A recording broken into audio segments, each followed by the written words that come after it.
Currently, I'm at Jatinga, which is at Haflong town of Dima Hasao district in Assam, and this place is really popular for bird suicide. सोचिए, एक गांव जहां हजारों पक्षी खुद ही आकर गिर जाते हैं, जैसे कोई अदृश्य शक्ति उन्हें मौत की ओर खींच रही हो।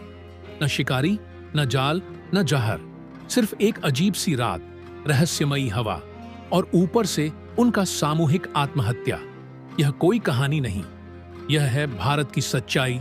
जतिंगा गांव, जहां पक्षियों की मौत का रहस्य आज तक वैज्ञानिक भी नहीं सुलझा पाए। काफी सुन के वियर्ड लग रहा होगा कि बर्ड सुसाइड क्या है। Jatinga is actually popular for bird suicide. नमस्कार दोस्तों, मैं हूं आपका फैक्ट वाला। ये है फैक्ट वाला, सच और थोड़ा मजा, सिर्फ फैक्ट वाला। Every fact every day, fact वाला दिखा रहा है। और आज हम चलने वाले हैं एक ऐसे छोटे से गांव की ओर जो दुनिया की सबसे बड़ी अनसुलझी पहेलियों में गिना जाता है। असम का जतिंगा, जहां हर साल पक्षी अपनी जान देने चले आते हैं। Jatinga is actually popular for bird suicide. इस वीडियो में हम देखेंगे इसका इतिहास, लोगों की मान्यताएं और विज्ञान की थ्योरीज। और फिर आप ही तय कीजिएगा कि जतिंगा एक शाप है, एक रहस्य है या सिर्फ प्रकृति का खेल। जमाने में लोगों को लगता था कि due to mysterious reason birds यहाँ पे सुसाइड करते हैं, migratory birds, local birds, but recently it has been proved by ornithologist and scientist that. तो चलिए शुरू करते हैं। असम के दीमा हसाओ जिले में एक छोटा सा गांव है, जतिंगा। आबादी कुछ हजार ही होगी, लेकिन इसकी पहचान पूरे विश्व में है। कारण, हर साल बरसात के बाद सितंबर से नवंबर के महीनों में रात के समय पक्षी अपनी जान देने के लिए गांव के एक हिस्से में आकर गिर जाते हैं। सबसे हैरान कर देने वाली बात यह है कि यह घटना हमेशा एक तय समय पर होती है, शाम 6 बजे से रात 9 बजे के बीच, और यह भी सिर्फ तब जब मौसम में धुंध और तेज हवाएं हों। During moonless nights when villagers hang lamps and lanterns in front of their houses and it's too foggy, the birds get drawn to the light because they are not able to see anything when they fly, and that's how they crash with bamboos or houses and they fall to their death. They become like moth to the flame.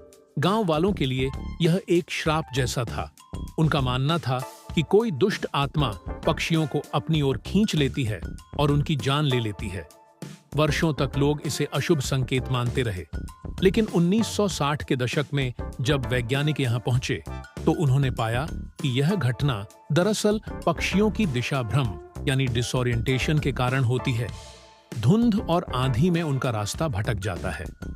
रात में सक्रिय रहने वाले ये पक्षी जब अचानक रोशनी देखते हैं तो भ्रमित होकर सीधे जमीन पर गिर जाते हैं या घरों से टकरा जाते हैं।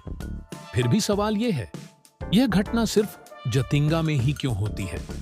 वैज्ञानिक कहते हैं कि जतिंगा की घाटी और हवा का अनोखा मेल पक्षियों के प्राकृतिक दिशा बोध को बिगाड़ देता है, जैसे उनका अंदरूनी कंपास काम करना बंद कर देता हो। लेकिन रहस्य अभी भी गहराता है, क्योंकि यह घटना केवल कुछ खास प्रजातियों के साथ होती है, जैसे टाइगर बिटर्न, ब्लैक बिटर्न और लिटिल एग्रेट, और वो भी केवल इन्हीं महीनों में। पहले गांव वाले इन पक्षियों को बुरा संकेत मानकर मार देते थे, मगर आज सरकार और पर्यावरण प्रेमियों ने जतिंगा को एक टूरिस्ट आकर्षण बना दिया है।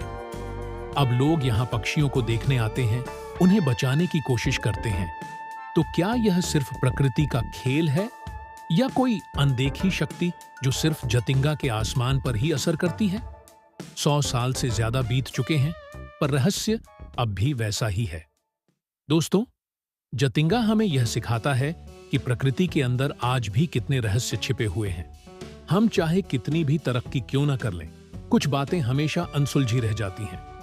आपको क्या लगता है, जतिंगा एक वैज्ञानिक घटना है या कोई अलौकिक शाप? अपना विचार कमेंट में जरूर लिखें। मैं हूं आपका फैक्ट वाला और मिलता रहूंगा आपको एक से बढ़कर एक रहस्यमयी कहानियों और तथ्यों के साथ। अगले वीडियो में फिर मिलते हैं, तब तक के लिए जिज्ञासु रहिए और सीखते रहिए। फैक्ट्स जो करे सबको हल्ला, ये है फैक्ट वाला, सच और थोड़ा मजा, सिर्फ फैक्ट वाला। Every fact every day, fact वाला दिखा रहा है।